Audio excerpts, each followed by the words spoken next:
55 juta dia nak banding dengan 84,000 82,450.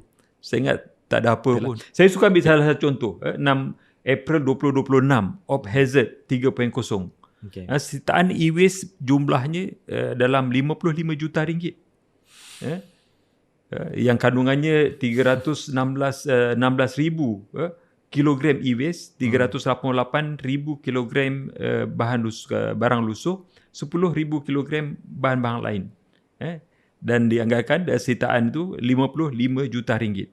PBT keluarkan kompaun 342 kompaun. Nilai kompaun RM82,000. RM82,450. Kalau dia dapat meneruskan aktiviti itu 55 juta dia nak banding dengan 84,000 82,450. Saya ingat tak ada apa pun. Itu 342 compound daripada mungkin beberapa premis-premis yang berbeza-beza.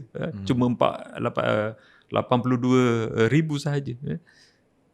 Saya ingat sebab tu bagi saya untuk bayar compound ni dia tak heran lah. Kalau aktiviti ni berjaya dapat dilakukan.